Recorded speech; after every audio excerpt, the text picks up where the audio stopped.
열왕기 상과 열왕기 하에 이어지는 이스라엘의 왕들에 대한 이야기를 우리가 날마다 접할 때 한 가지 질문에서부터 시작을 했습니다. 오늘 우리가 선택하고 오늘 우리가 가는 이 길이 주님께서 기뻐하시는 다윗의 길이냐, 아니면 종국에는 망하게 되는 그 끝은 멸망으로 이어지게 되는 여로보암의 길이냐. 여로보암이 드디어 등장해서 그가 앞으로 계속 후대 왕들에게 비교될 때마다 너는 여로보암의 길을 갔다.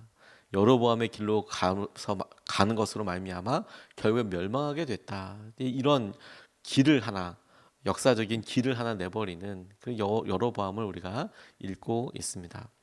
놀라운 것은 하나님께서 다윗에게 주셨던 언약을 여로보암에게 주셨다라는 점을 우리가 꼭 기억할 필요가 있겠습니다. 앞서서 우리가 살펴봤지만 하나님께서 아히야 선지자를 통해서 그에게 이야기할 때 하나님이 다윗에게 했던 것처럼 네가 다윗처럼 나를 따르면 그러면 다윗처럼 너에게 왕조를 허락하고 너의 후세에 끊임없이 축복해 주겠다라는 언약을 여로보암도 받았다라는 점을 떠올리고 오늘 우리가 읽었던 본문을 살펴볼 필요가 있겠습니다.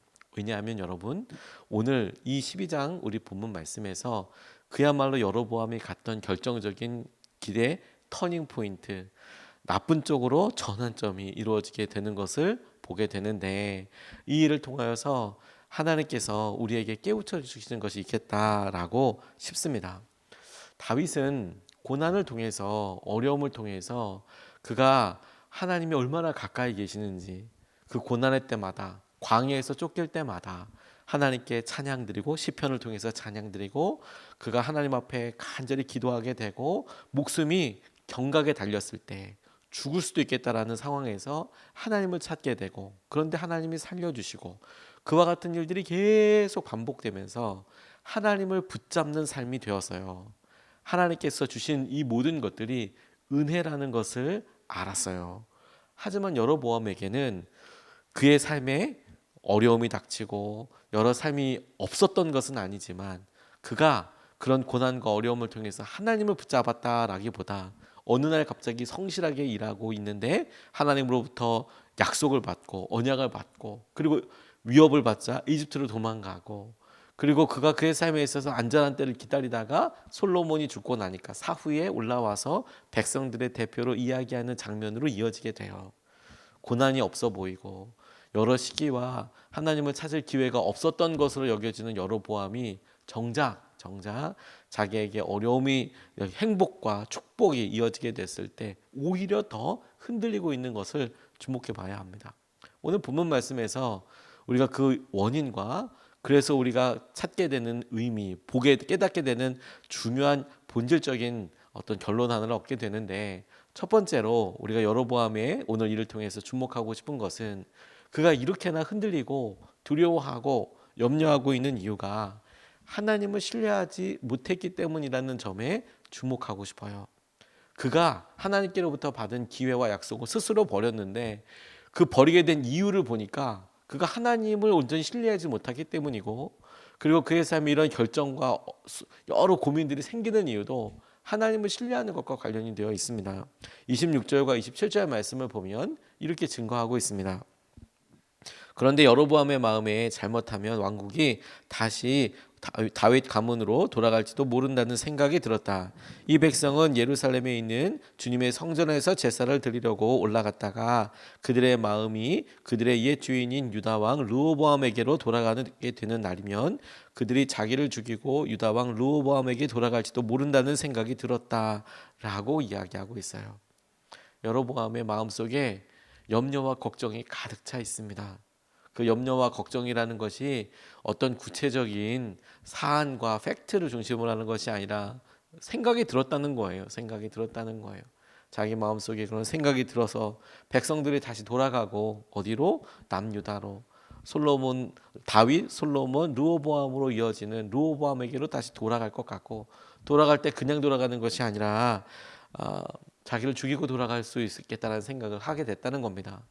1년에 한 번 적어도 모든 이스라엘 사람들이 예루살렘에 가서 예배를 드리게 있으니, 한 번 정도가 여러 번 드리게 되어 있으니, 1년마다 그런 절기들이 있으니 돌아간 김에 어라? 여기가 더 살기 좋네. 여기가 더 남아 있었어야 되는 곳이네. 이런 마음의 변화가 있게 되고, 그래서 백성들이 자신을 죽일 수도 있고 그 땅을 떠날 수도 있고, 그래서 자기가 결국에는 가장 나쁘게 될 것이다라고 상상하고 있는 거예요. 스스로 생각하고 있는 겁니다. 근데 놀랍지 않습니까? 그가 왕이 될 거라고 알려주신 것도 하나님이고, 이와 같이 그가 결국에 왕이 되게 하신 것도 하나님이시고, 이 모든 것을 허락하신 분이 하나님이신데, 그는 하나님을 더욱 잘 섬기고 그 분께 더 순종하기 위해서 길을 간 게 아니라는 거예요. 아이야를 통해서 언급하셔서 예언을 주신 것도 하나님이고, 그가 백성들의 마음을 돌이켜서 르호보암에서 이스라엘 10개 지파의 왕이 되게 하신 것도 하나님인데, 그런데 그러면 그렇게까지 하나님께서 세워주시고 이끌어 주셨으면 하나님을 믿고 의지하고 하나님 때문에 무언가를 할 수 있는 이어짐이 있어야 되는데, 정작 그는 그렇게 하지 않고 있어요. 오히려 보이는 일, 오히려 자기의 생각과 상상력에서 염려와 걱정이 되는 일들에 호로록 마음이 메어서 마음을 두어서 더 힘든 시기를 살고 있습니다. 그래서 일어나는 결과가 뭔지 아십니까? 그렇게 되자 모든 축복, 하나님께서 허락하신 축복과 은혜가 다 걱정거리가 됐어요. 모든 축복과 하나님께서 왕이 되게 하신 것 은혜지 않습니까? 선택해 주신 것 기회이지 않습니까? 하나님께서 백성들을 모아주신 것, 거기에 뛰어난 사람이 함께하는 것, 이거 전부 다 은혜이고 축복이지 않습니까?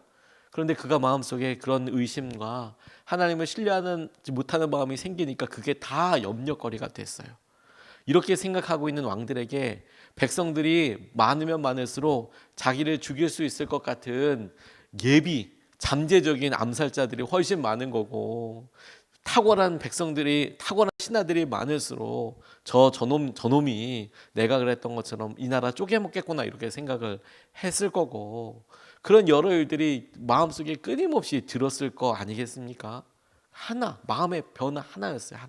하나님께서 그를 붙잡아주고 세워주셨는데, 그 하나님을 신뢰하고 경험하지 못하니까, 그러니까 하나님이 정작 주신 은혜도 축복도 놀라운 하나님의 허락하심도 다 마음속에 부담이고 마음속에 힘든 일들이 되어버려요. 여러분, 우리가 이걸 자꾸 주목해 봐야 하겠어요.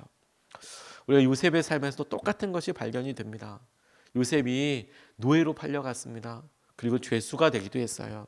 그 긴 시간 13년 정도라고 생각이 드는데 잊혀지고 엄청난 노동과 그리고 무시와 핍박과 심지어 감옥에 갇히는 이런 일들을 겪었어요. 아무도 기억해 주지 못했습니다. 하다못해 자기에게 은혜를 입었던, 꿈을 해몽해 주었던 이런 관원장도 기억하지 못했다가 바로 앞으로 가게 됐어요. 역사적인 그날이 일어난 거죠. 바로가 꿈을 꿨고 그 꿈에 해몽을 해줄 수 있는 사람이 없었으며, 마침 감옥에서 요셉의 꿈의 해몽으로 인하여서 복직됐다고 생각되는 그런 술 맡은 관원장이 떠올렸어요. 바로 앞에 가서 그 꿈을 듣고 7년 동안의 풍년과 7년 동안의 흉년에 대해서 이야기합니다. 그런데 놀랍게도 그 자리에서 이런 지혜 있는 사람, 이렇게 하나님의 영에 감동된 사람을 볼 수 있을까? 그 말과 함께 요셉이 중용됩니다. 총리 대신으로 중용이 돼요. 많은 사람들이 이런 삶의 역전과 전환점을 보고 요셉과도 같은 삶을 살고 싶다. 요셉과도 같이 하나님께서 고난의 시기를 돌아가도 그 고난의 시기를 넘어서 하나님께서 이런 놀라운 변화와 그리고 이런 놀라운 열매와 축복을 주시기를 원한다라고 기도하기도 합니다. 그래서 자녀들의 이름을 요셉 혹은 요섭이라고 짓기도 하지요. 저는 그 갈망이 너무너무 귀하다고 싶어요. 그런데 여러분, 이 놀라운 회복과 축복의 완결판은 그의 14년에 있어요. 이후로 이어질 14년. 왜 그러냐면 여러분, 한 해의 농사의 풍년과 흉년됨은 여러 요인이 있지 않겠습니까? 나일강은 수시로 범람했고요. 그리고 그 전국을 다스릴 때 풍년이다, 흉년이다라는 것은 언제 알 수 있습니까? 주로 다 끝나봐야 아는 경우들이 많아요. 우리나라도 열심히 풍년처럼 이렇게 다 이렇게 갖고 오다가 너무 안타깝게도, 정말 너무 안타깝게도 태풍 한 번으로 농민들이 그렇게 쉼없이 땀 흘렸던 시간들이 그냥 태풍 한 번 지나가고 나면 너무 안타깝게 낙과하거나 혹은 다 못 쓰게 되는 경우들이 있잖아요. 풍년이라고 다 예측하고 야 이번에 풍년이야라고 했는데도 그렇게 끝에서 너무 안타까운 일을 겪게 되는 일을 간혹 보지 않습니까? 그 넓은 이집트 땅에 풍년이냐 흉년이냐 그거 알게 되는 것은 끝나봐야 알게 되는 경우들이 많죠. 그럼 여러분 우리가 믿음 없는 눈으로 보면 와 7년 동안은 무조건 풍년이어야 돼요. 그러면 올해 풍년인 거 알았어요. 내년에 풍년이라는 것은 어떻게 믿나요? 뭐 산을 보고 강을 보고 되어지는 뭐 이런 걸 보고 다 믿을 수 있을까요? 그게 얼마나 자주 변하는데. 그러면 3년째 풍년인지는 어떻게 아나요? 4년째 풍년인 것은 어떻게 확인하나요? 5년째 풍년인 건 어떻게 하나요? 결정적으로 7년 지난 다음에 흉년으로 변할 때는 어떻게 하나요? 마음속으로라도 내년에는 흉년인데 흉년이 이거 힘들면 안 되는데 그 다음 흉년의 때라도 풍년의 기미가 보인다면 이렇게 믿음 없는 사람은 그렇게 고민하지 않겠습니까? 와 7년 동안 흉년이어야 되는데 그렇게 말했는데 그러니까 뭐가 핵심이냐면 요셉에게 있어서 이 14년이 총리로서 있는 14년이 하나님을 온전히 신뢰하지 못하고 하나님께서 나를 이곳에 세워주셨고 내게 이렇게 말하게 하셨다는 것을 믿지 못한다면 이 14년은 정말 죽음과도 같은 고통의 시간일 거예요. 그게 축복이 아니고 힘들어서 죽는 거예요. 우리가 이 사실을 잘 놓쳐버려요. 여로보암이 왕 됐어요. 아 좋네 귀하네가 아니고요. 하나님을 신뢰하지 못하면 그의 삶에 있어서 백성들이 다 자기를 죽일 사람 그리고 자기가 누리고 있는 왕이 와 피를 불러서라도 지켜야 될 만한 자리로 확 변하게 되는 거예요. 뭐가 핵심이라고요? 다시 한번 하나님을 신뢰하는 것 하나님과의 관계 그게 전부예요. 그거 놓쳐버리고 나면 하나님이 우리에게 주신 직책도 하나님이 우리에게 허락하신 뭐 사역도 하나님께서 우리에게 말씀하신 모든 것들도 하나님과의 관계가 어긋나는 순간 쩡하는 순간 다 내가 선택을 잘못한 것 같고 힘들고 망하는 길이고 있으면 죽을 것 같고 그런 일이 계속 이어지게 되는 거예요. 이럴 때 여러분 일을 더하고 말고 뭘 그걸 떠나고 이거는 정답도 아니에요. 왜냐면 어디 가서도 그럴 테니까 하나님께서 함께 하시는 것을 다윗은 광야 쫓아다닐 때 기름 부음 받은 거 얼마나 후회했겠습니까?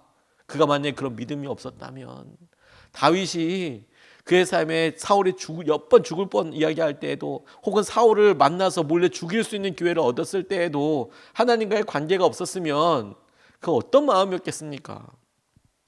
그런 마음으로 사니까 다윗이 왕이 됐어도 그 왕위가 축복이고 은혜고 그렇게 남아있는 거예요. 그리고 여로보암 그런 과정 없으니까 스스로 기회와 하나님의 약속을 버려버려요. 이걸 잘 봐야 해요. 하나님을 신뢰하는 것, 하나님을 붙잡는 것. 두 번째로 같이 붙잡고 싶은 것은 그렇게 하게 살아갈 때 핵심이 되는 기준이 있어요. 자기 마음대로 한다는 자기 마음대로. 기회를 잃어버리고 하나님께서 주신 은혜와 축복을 이건 은혜가 아니고 축복이 아니고 이건 저주야. 이건 힘든 거야. 내가 그때 잘못 선택한 거야 라고 자기 스스로도 은혜임에 틀림없고 그걸 부러워하는 사람이 너무나도 많음에도 불구하고 그렇게 생각이 확 꺾어지고 넘어지게 될 때 그 중심이 뭐냐면 자기 판단대로 하게 될 때 자기 생각대로 하게 될 때 28절과 33절 말씀을 보면 이렇게 나와 있습니다. 28절에 왕은 궁리를 한 끝에 금송아지상 2개를 만들었다. 그리고는 백성에게 이렇게 말하였다. 예루살렘으로 올라가는 일은 너희에게는 너무 번거로운 일이다. 이스라엘 백성들아 너희를 이집트에서 구해주신 신이 여기에 계신다. 33절 왕은 자기 마음대로 정한 8째 달 보름날에 베델에 세운 제단에서 제사를 드렸다. 그는 이스라엘 자손이 지켜야 할 절기를 이렇게 제정하고 자기도 그 분향의 제단에 분향을 하려고 올라갔다라고 이야기합니다. 왕은 궁리를 한 끝에 왕이 기도하거나 왕이 하나님께 여쭤보거나 이런 거 아니고 왕이 궁리해요. 어떤 궁리요? 백성들이 다 돌아가면 어떡할까?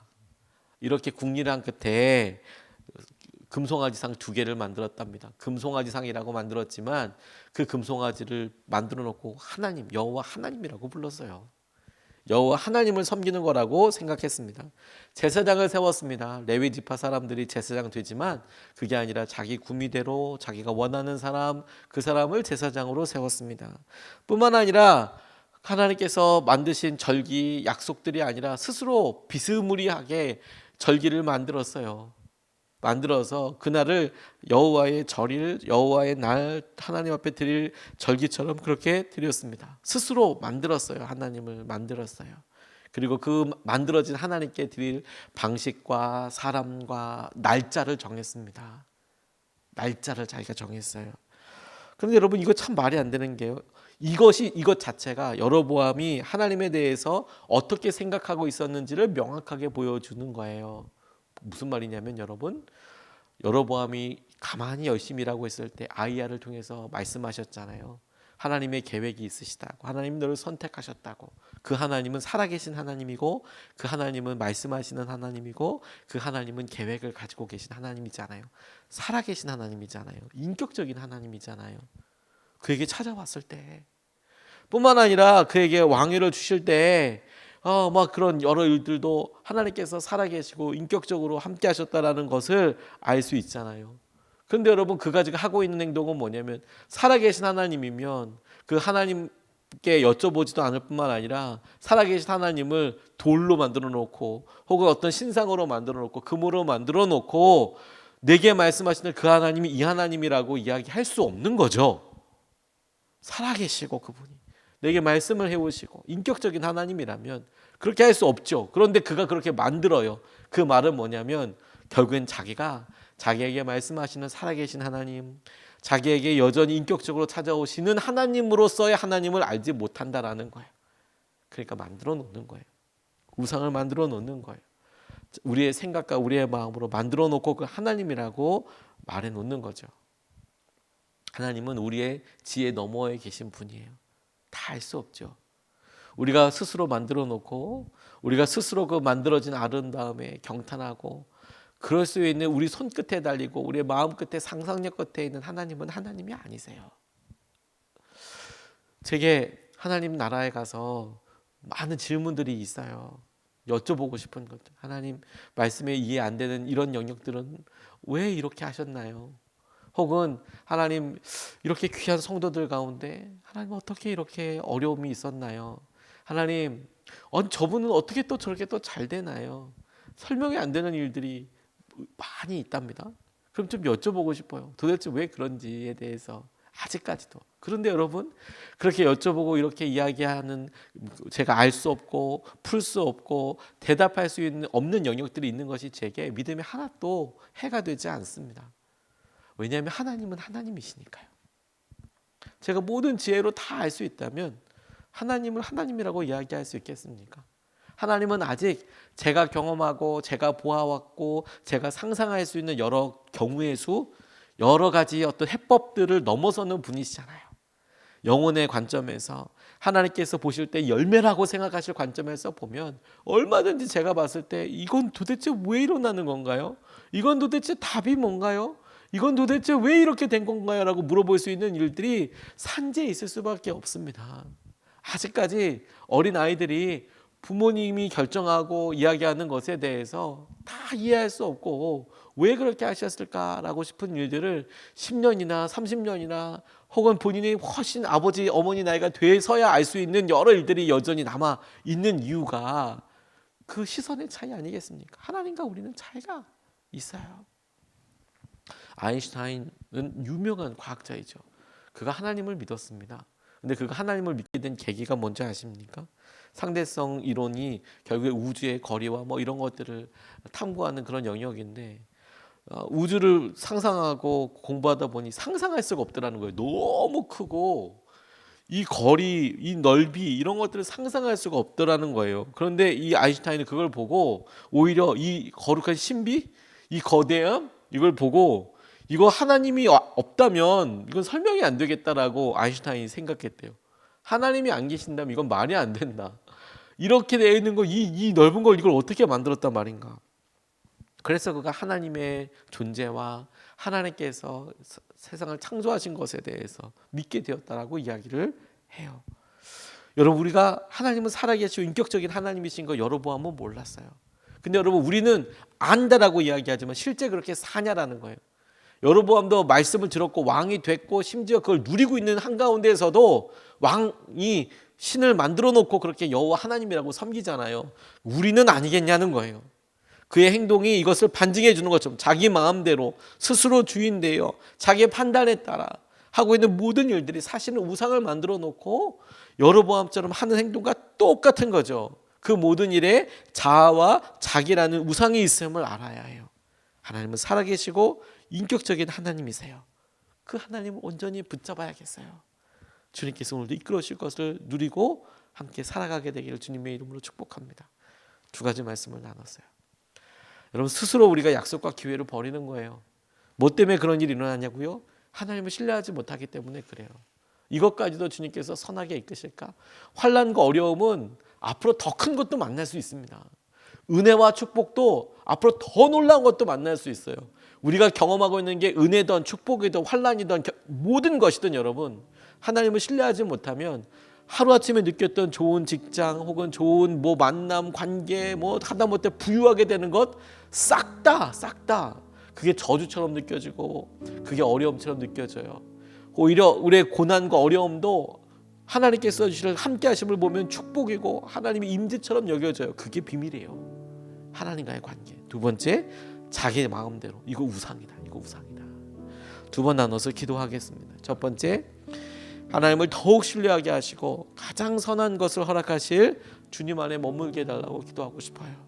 하나님을 더욱 신실하게 신뢰하게 하여 주십시오. 가장 선한 것을 허락하실 주님 앞에 그 안에 우리 머물게 하여 주셔서 축복을 축복으로 누리고 은혜를 은혜로 살며 주님께서 허락하시면 놀라운 기쁨과 은혜로 회복하게 하여 주시옵소서. 우리가 첫 번째로 같이 함께 기도하시겠습니다.